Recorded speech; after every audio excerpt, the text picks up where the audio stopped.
Hi guys, my name is Mohammad Hasnain and 12 years old full stack developer and data scientist. तो आज की video में हम functions part 2 देखेंगे। इसके अंदर हम फंक्शंस के बारे को डिटेल में पढ़ेंगे कि फंक्शंस रिटर्न के साथ लगता है कॉम्प्लेक्स करके देखेंगे और उसके अंदर आर्गुमेंट्स 3 लगाएंगे या फिर नहीं लगाएंगे तो हम उसको डिटेल में देखेंगे।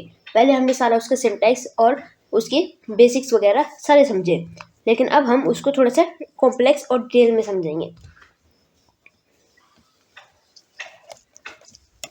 जी, यहाँ पर हमने ये फंक्शन सीखा था और यहाँ पर ये आ गया व्हाट इज़ फंक्शन। ये आपको याद ही होगा कि यहाँ पर फंक्शन क्या होता है।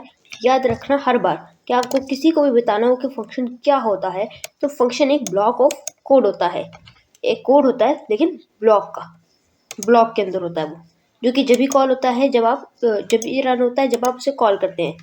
तो आपको ये वाली तो एग्जाम्पल याद ही होगी कि कैसे आपने यहाँ पर जाना है कि कौन सा फंक्शन कैसे चलेगा। और ये भी आपको मुझे उम्मीद है याद होगा, लेकिन मैं इसको दोबारा एक बार डिस्क्राइब कर देता हूँ। यहाँ पे पहले हम लगाते हैं DEF डिफाइन अ फंक्शन। उसके बाद हम लगाते हैं नेम। उसके बाद हम पैरेंथेसिस के अंदर अपना आर्गूमेंट लगाते हैं कि फंक्शंस के आर्गूमेंट क्या है। ये मैंने आपको बताया था कि अगर मम्मा चाहे तो मुझे मीट शॉप पे भेज दे या फिर मिल्क शॉप पे, दोनों में से जो वो आर्गूमेंट देगी वो उस पर भेजेंगे। आगे आता है output variable is equal to, ये आपका सारा वहाँ पर जो होती है क्या स्टेटमेंट होती है जो फंक्शन करता है वो होता है। तो रिटर्न आपको फंक्शन को एग्जिट करने के लिए होता है, अगर ना भी लगाए तो ये एग्जिट हो जाता है। यहाँ पे आउटपुट वेरिएबल आप रिटर्न करते हैं और ये आपको याद ही होगा कि ये जो हेडर होता है, ये जो ऊपर वाला पार्ट, ये वाला इसे कहते हैं हेडर और ये वाला नीचे को बॉडी।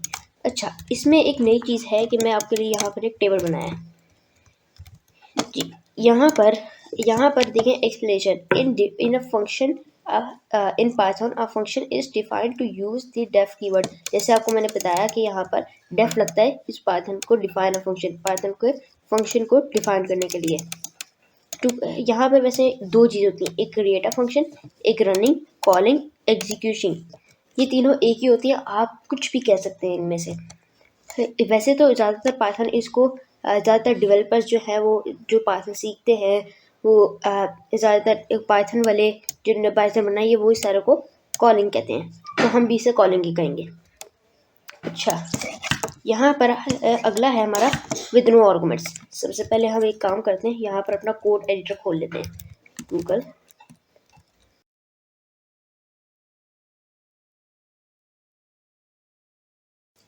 ये आ गया पहला लिंक जी। अब हमने यहाँ पे फंक्शंस के बारे में पढ़ा था, इसी को हम खोलेंगे यहाँ से।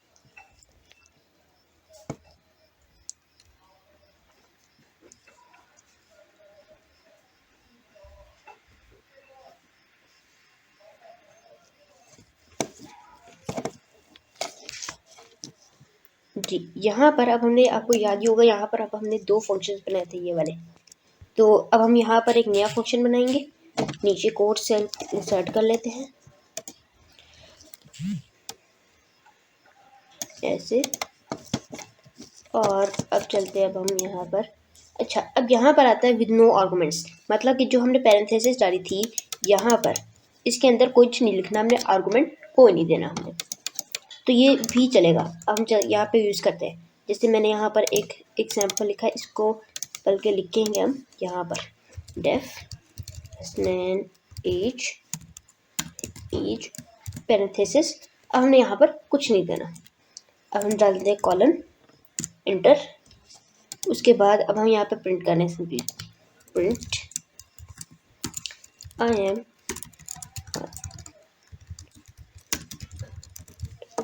अब ये आ गया, अब हम इसे कॉल कर लेते हैं एज। अब यहाँ पे भी कुछ नहीं देगी क्योंकि उसका आर्गूमेंट नहीं है।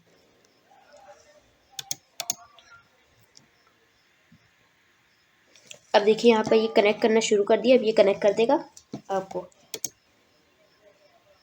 और ये कनेक्ट हो चुका है। अब आपको यहाँ पर ये आउटपुट निकल जाएगी। अच्छा, यहाँ पर अब उसने कह दिया आई एम 12 years old। अब ये क्या हुआ कि यहाँ पर तो हमने रिटर्न ही नहीं किया और ना ही आर्गूमेंट दे दिया। तो पहले तो आर्गूमेंट है कि आर्गूमेंट के बगैर भी फंक्शन चल जाता है। तो यहाँ पर यहाँ पर अब हमने क्या किया, रिटर्न के बजाय हमने सीधा उसे प्रिंट कर दिया। अगर हम रिटर्न करेंगे, वैसे तो यहाँ पर ये आप नो भी लिख सकते हैं कि आप नो प्रिंट करें, तो आप यहाँ पर नो देखेंगे, ये देखें, अब देखें वो नो कर दिया उसने, तो इसका मतलब है दोनों चल सकते हैं। अब अगर हम यहाँ पर आई एम 12 years old लिखेंगे ऐसे, तो अब यहाँ देखें यहाँ पर दोनों प्रिंट करेगा वो।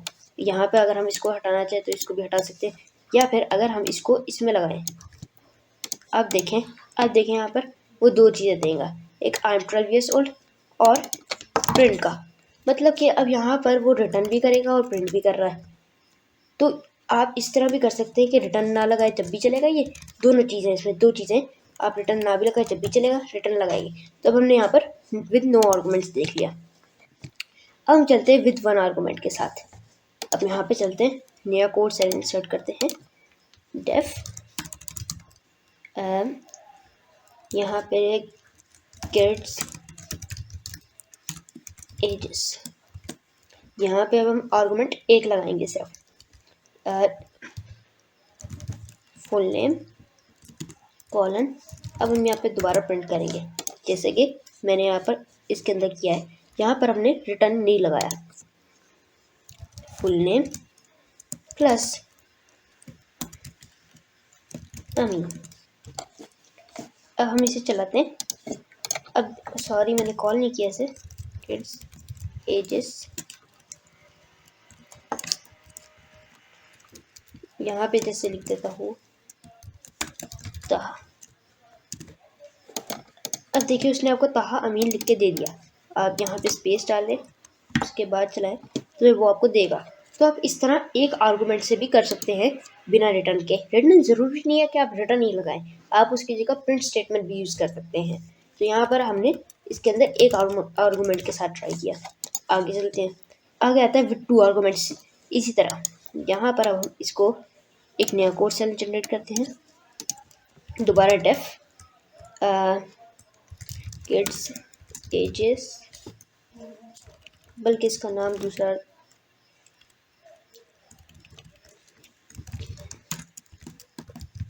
एजेस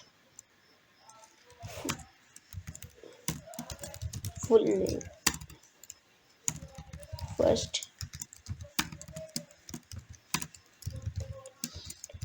ये रख दिया हमने, ठीक है, फुल एंड लास्ट नेम ऐसे।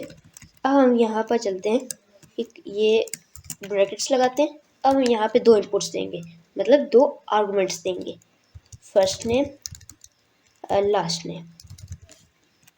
अब हम यहाँ पे कॉलन लगाएंगे जैसा हमारा सिंटैक्स है।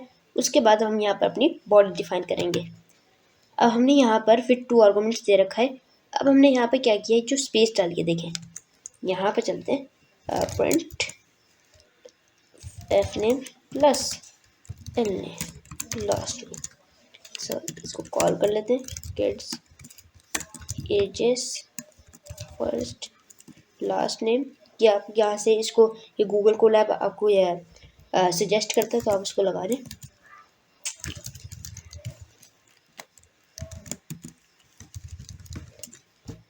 अच्छा, यहाँ पर अब हमने देखा कि देखिए वहाँ पर उसने जुड़े हुए दे दिए। अब हम ये तो कर नहीं सकते कि यहाँ पर अब हम स्पेस डालें तो सॉरी, यहाँ पर अब हम स्पेस डालें तो वहाँ पर स्पेस दे दें। तो इसलिए हम यहाँ पर 2 या 4 भी यूज़ कर सकते हैं, प्लस जितने मर्जी चाहें। तो मैंने यहाँ पे एक स्ट्रिंग डाली, उसको यहाँ पे कर दिया। अब यह पहला नाम आएगा यहाँ पर, फिर प्लस होगा उसके साथ स्पेस, उसके बाद प्लस करेगा वो लास्ट नेम। अब हम इसको चलाएंगे, वो देखिए आपका मोहम्मद हसनैन स्पेस के साथ आपको लिखा नज़र आ रहा है। अच्छा, with two arguments with one argument and return values. अब हम इसके अंदर रिटर्न भी करेंगे। यहाँ पे चलते हैं, डेफ एनीथिंग, कुछ भी रख सकते हैं आप इसका नाम, मैं अभी ये रख रहा हूँ जो मैंने यहाँ पे रखा है। अब हमने इसके अंदर विद वन आर्गुमेंट है, तो ये x दिया हमने यहाँ पर, मतलब कि इसको आप वैल्यू भी लिख सकते हैं, वैल्यू या x या y, जो भी आप उसको वैल्यू को, अगर आपने मैथ पढ़ा हो तो वैल्यू को हम कई बार x रखते हैं या फिर y रखते हैं, z कोई भी रखते हैं, लेकिन अभी हम यहाँ पर वैल्यू लिखता हूँ मैं। यहाँ पर कॉलन लगाते हैं, उसके बाद रिटर्न करेंगे। अब हम 10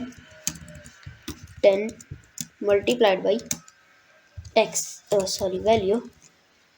अब हम इसको कॉल कर लेते हैं 50। अब देखिए वो आपको देगा आंसर इसका। नीचे कर लेता हूँ मैं ज़रा 500। अब देखिए उसने आपको 500 आंसर दे दिया है उसका। यहाँ पे चलते हैं। अब यहाँ पर आपने इसको मैंने यहाँ इस एग्जांपल के अंदर इसको 5 से करा है और यहाँ पर मैं इसको प्रिंट भी कर रहा हूँ। देखें अब ये मैंने यहाँ पर प्रिंट क्यों किया है। यहाँ पे 2 तरह के कॉलिंग फंक्शन होते हैं, 3 तरह के। एक तो आप यहाँ पर ये ऐसे कर सकते हैं। दूसरा तरीका होता है anything output is equal to anything dash 50। हाँ, अगर आपने बार बार इस फंक्शन को यूज़ करना है तो फिर मैं मानता हूँ आप इस तरह कर लें। अब हम इसे रखेंगे तो उसके बाद अब वो नहीं होगा, प्रिंट करेंगे एनीथिंग आउटपुट। तो अब ये देखिए ये लंबा हो जाता है थोड़ा सा। हाँ, अगर आपने बार बार करना है, मैं दोबारा कह रहा हूँ, अगर आपने बार बार कहीं और इसको यूज़ करना है इस वैल्यू को, तब आप मैं मानता हूँ इसके अंदर रख सकते हैं। तो फिर अगर आपने नहीं रखना, जैसे इस एग्जांपल के अंदर हमें इसको नहीं रखना, तो फिर अब हमें इसकी ज़रूरत नहीं है कि हम इसे दोबारा बनाएं। तो फिर और तीसरा तरीका ये होता है प्रिंट एनीथिंग 50। अब हम इसे रन करेंगे तो देखिए वहाँ पर भी उसने आंसर दे दिया है आपका। तो आप इस तरह कुछ भी कर सकते हैं कि आप चाहे वो कर लें, उसको वो कर लें, कोई भी आप इस तरह यूज़ कर सकते हैं। लेकिन मैं तो आपका ये शॉर्ट के लिए जो सबसे शॉर्ट तरीका है वो यूज़ करता हूँ यहाँ पर। अच्छा, अब हमने with 1 argument and return values देख लिया। अब आता है यहाँ पर with 1 argument and return values more complex. अब यहाँ पे जैसे मैंने कहा था हम इसको थोड़ा सा कॉम्प्लेक्स करके भी देखेंगे। तो यहाँ पर अब हम यहाँ पर कॉम्प्लेक्स करते हैं या कोड लिखते हैं। तो यहाँ पर इस एग्जांपल के अंदर मैंने यहाँ पर ये हॉर्ली पे रेट की एग्जांपल ली है यहाँ पर कि 15 ये डॉलर्स मिलेंगे आपको पर हॉर के और टैक्स 12% होगा इसका। तो इसको निकालने के लिए हम यही वाला फंक्शन लिखेंगे जो हमने यहाँ पे लिखा है, डेफ गेट पे। ओके, तो अब हमने देखे इसके अंदर एक आर्गूमेंट दिए विद 1 आर्गूमेंट, फिर हम देखेंगे विद 3 आर्गूमेंट, हम देखेंगे with 3 argument return values including variables. इसके अंदर बस हम उसके वेरिएबल्स बनाएंगे जैसा आप बाहर करते हैं इसके अंदर, बस वैसे ही सेम इन्वायरमेंट जो है सिनेरियो जो है वो इसके बॉडी के अंदर चलता है। जो कुछ भी नहीं है कि आप रूल्स होते हैं इसके अंदर। हाँ, बस एक रिटर्न का होता है कि आप लगाना चाहें या ना लगाए, प्रिंट कर सकते हैं उसकी जगह, आप कुछ भी कर सकते हैं आप इसके अंदर। मोर कॉम्प्लेक्स ये वाला था हमारा। नंबर ऑफ हॉर्स देखते हैं यहाँ पर, नंबर ऑफ हॉर्स ऐसे।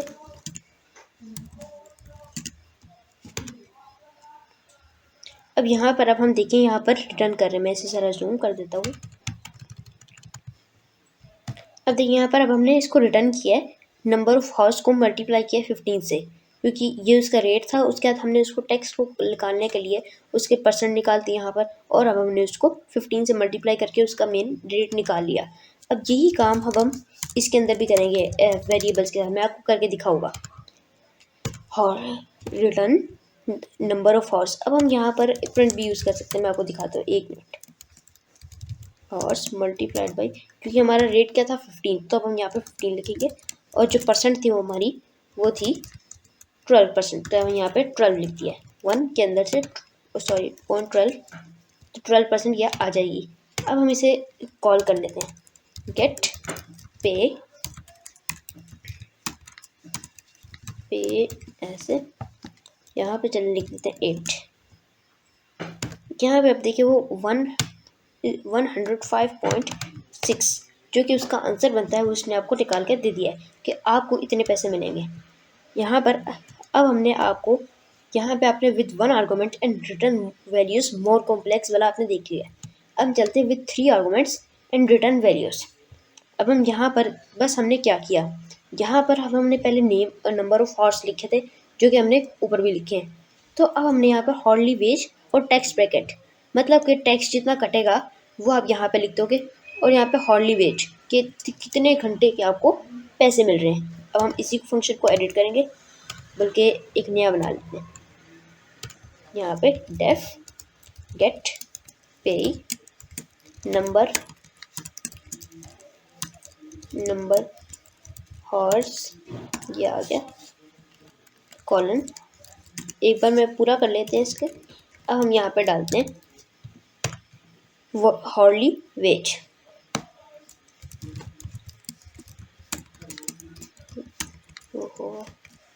वेज। अच्छा, अब आता है टेक्स्ट ब्रैकेट।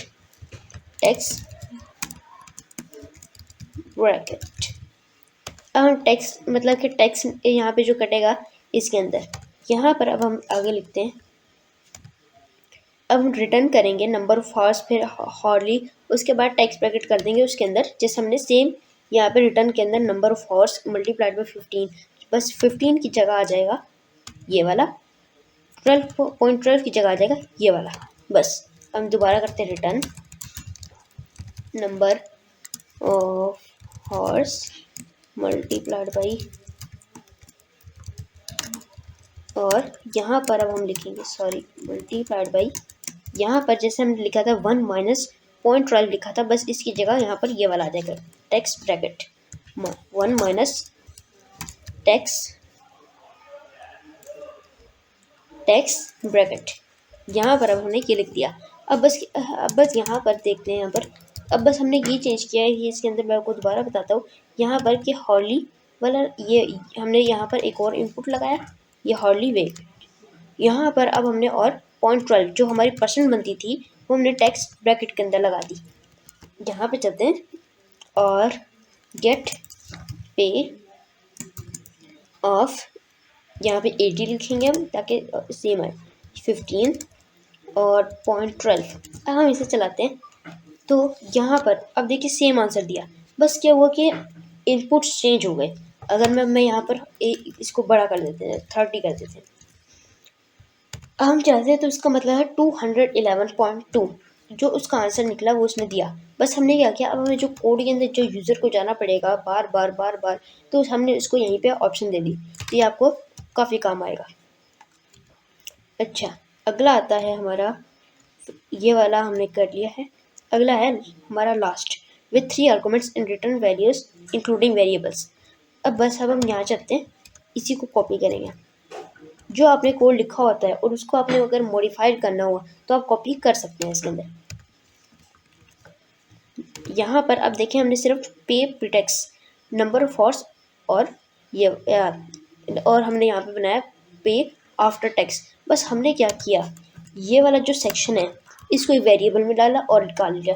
चले अब हम करते हैं, यहाँ पे करते हैं इसको पे प्रीटेक्स इज इक्वल टू, यहाँ पर अब हम यहाँ पर पेस्ट कर देंगे। और यहाँ पर अब देखें हमने बनाया एक पे आफ्टर टैक्स, मतलब कि आफ्टर टैक्स पे जो हमारा बचेगा वैल्यू वो है ये। इसको हम ये आउटपुट के थ्रू भी निकाल सकते हैं कि आउटपुट इज इक्वल टू, लेकिन हम जो अच्छा नाम होता है जो आप निकालना चाहें, मैंने आउटपुट आपको एग्जांपल दी थी, तो लेकिन जो आपको अच्छा लगे वो आप रख सकते हैं यहाँ पर। अब हम जो ये वाला है काम है हमारा, ये निकाल के इधर रख देंगे। अब क्योंकि यहाँ से तो वो ये वाला सेक्शन यहाँ पे चला गया, तो हम यहाँ पर इसको इंपोर्ट कर लेते हैं प्री टैक्स, और यहाँ पे रिटर्न कर देते हैं आफ्टर टैक्स। ये हो गया ठीक। अब यहाँ पर एंटर मारते हैं। अब देखिए वहाँ पर सेम वैल्यू निकलेगी, कोई इसके अंदर मसला नहीं है, कुछ भी से अलग नहीं होगा इसमें। तो आपको समझ आ गया होगा कि ये कैसे चलता है। यहाँ पर देखिए हमने यहाँ पर मोर इनपुट्स हैं, तो यहाँ पर हमने वैल्यूज़ भी डाली हैं। यहाँ पर ये याद रखिएगा कि फंक्शन के अंदर 2 चीज़ें होती हैं, एक क्रिएटिंग और एक कॉलिंग, ये 2 मेन चीज़ें होती हैं। अच्छा, आगे हमारा लास्ट स्टेप आता है डॉग स्ट्रिंग। ये डॉग स्ट्रिंग जो होती है, ये बड़े बड़े जो डेवलपर्स होते हैं, अच्छे डेवलपर्स होते हैं, गुड डेवलपर्स होते हैं, तो वो इसे यूज़ करते हैं। अच्छा, अब हम कोई सिंपल सी एग्जांपल ले लेते हैं। जैसे अब हमने ये लिया एनीथिंग वाली एग्जांपल ले लेते हैं।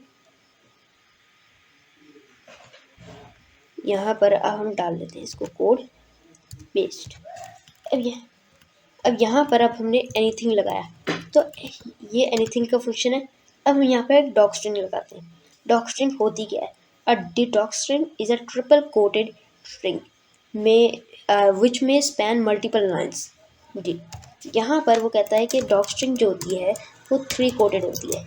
ये इस तरह, ऐसे, ऐसे। अब ये और भी लाइन्स बन सकती है, मल्टीपल लाइन्स बना सकते हैं। जैसे कि अब हम लिखते हैं यहाँ पर this function multiply value to 10, ये लिख देते हैं। उसके बाद ये लिख देते हैं ऐसे करके। ये हम लगाते हैं कि इनपुट डालें यहाँ पर एनीथिंग। ये जब हमने उसको एग्जांपल दिखानी हो कि इस तरह वैल्यू डालोगे तो इस तरह आएगी। अब जैसे हमने डाली थी 50 पहले, ये डालते और इसके आंसर आया था 500। तो अब हम इसे रन करेंगे तो इसके अंदर ये कुछ नहीं होगा। ये बेसिकली यहाँ पर तो ऐसा लगता है जैसे ये एक कमेंट है, जैसे हम कमेंट करते हैं वो पाउंड सिंबल डाल के, वैसे ही है, लेकिन बस वो मल्टीप्लाइज नहीं जा पाता। That comes immediately after the header of a function. We can call help on function. It shows the doctrine. जी, यहाँ पर ये कह रहा है कि बॉडी के अंदर जो है हेडर के पहले आता है। अगर आप इसको नीचे डाल देंगे रिटर्न से तो इससे ज़रा ख़राब हो जाएगा। अब हम इसको रन कर देते हैं। आप कंट्रोल एंटर दबा के भी रन कर सकते हैं, यहाँ से भी रन कर सकते हैं कोड। अब हम यहाँ पर लिखते हैं हेल्प से क्या होता है कि आपको हेल्प मिल जाती है कि किस फंक्शन के बारे में जानना है। जैसे हम डालते हैं प्रिंट फंक्शन के बारे में जानना है। प्रिंट तो आपको पता ही है कि वो कैसे वो प्रिंट करता है। तो अब देखें यहाँ पर उसने प्रिंट के बारे में हेल्प दे दी। इसका मतलब है जब प्रिंट फंक्शन बना तब उन्होंने ये डॉक स्ट्रिंग डाली थी। मैं आपको दिखाता हूँ यहाँ पर अपने फंक्शन की, प्रिंट एनीथिंग। अब ये पाइथन वालों ने बनाया, ये अब हमने यहाँ पर ऊपर बनाया है, ये वाला यहाँ पे बनाया है। अब हम चलते हैं नीचे और इसको रन करते हैं। अब देखिए फंक्शन एनीथिंग एट, सॉरी यहाँ पे मैंने प्रिंट लिख दिया, यहाँ पे हेल्प लिखते हैं हम। अब देखिए यहाँ पर उसने सेम दिया, this function multiply value to 10 anything 50 500। अब देखिए जब भी कोई बंदा आपका फंक्शन यूज करता है, अब उसे नहीं पता होगा, अगर उसे कोडिंग नहीं आती होगी तो वहाँ पर हम उसे कहेंगे कि आप हेल्प चलाओ और यहाँ पे आप पढ़ लो इसे कि आपको क्या क्या चाहिए। तो यहाँ पर अब हमने उसे हेल्प दे दी तो अब उसे पता चल जाएगा मुझे इसको इस तरह चलाना है। अब जैसे अब हमने ये यहाँ पर एक कोड इंसर्ट करते हैं और अब देखें यहाँ पर प्रिंट है। अब आपको यहाँ इनके बारे में नहीं पता होगा। सबसे पहले हम ये देखते हैं सेप को, यहाँ पे लिखते हैं प्रिंट, जिसका फुल फॉर्म होती है सेपरेट। जी, यहाँ पर अब हम लिखते हैं, ये कोट्स डालते हैं। पहले मैं डबल कोट्स डाल रहा हूँ, हेलो, उसके बाद कॉमा वर्ल्ड। अब हम कॉमा डालते हैं। अब हम यूज़ करते हैं इसको सेप फंक्शन को। चलें, अब हम ये लिखते हैं सेप सेपरेट इज इक्वल टू, यहाँ पे कुछ भी डाल सकते हैं। अब जैसे हम डालता हूँ मैं मल्टीप्लिकेशन का साइन। अब हम एंटर दबाते हैं। अब देखिए वो हेलो वर्ल्ड के बीच में जो डिफ़ॉल्ट होता है वैसे जो स्पेस होती है, लेकिन अब उसने यहाँ पर मल्टीप्लिकेशन डाल दिया है। तो आप इस तरह इसको अलग कर सकते हैं। अब आपको इस फंक्शन के बारे में पहले नहीं पता था, जो कि इसने हेल्प से बता दिया। इस तरह एंड के फंक्शन है, फाइल का फंक्शन है, ये फ्लश का फंक्शन है। हम यहाँ पे काफ़ी सारे, और यहाँ पे उसको डिस्क्राइब भी कर रखा है ये फंक्शन क्या करता है। तो आप यहाँ पर इसको देख सकते हैं यहाँ पर हेल्प के बारे में। जो अब आपको समझ आ गया होगा कि डॉक स्ट्रिंग क्या करती है। ये आपको ये जानना ज़रूरी होता है कि जब आप किसी का ऑर्डर करते हैं पर अपना काम करते हैं, जब आप अगर भूल जाते हैं तो फिर क्या आपको पता चल जाए कि आप में किस फंक्शन है, ये कैसे करेगा, ताकि आपको सारा कुछ याद आ जाए। तो यहाँ पर अगर आप क्लाइंट को काम देते हैं तो उसे भी पता चलना चाहिए, वो फिर आपसे कॉन्टैक्ट करता है बार बार कि ये क्या है, कैसे करना है इसको, तो फिर आप इसे बना के देते हैं यहाँ पर, तो ताकि वो यहाँ पर देख सके और यहाँ पर आपको हेल्प लगाकर ये खुद ही देख सके। जी, अब हमने फंक्शंस को तो कंप्लीट कर लिया है। तो मिलते हैं अगली वीडियो में डेटा टाइप्स के साथ। अल्लाह हाफ़िज़।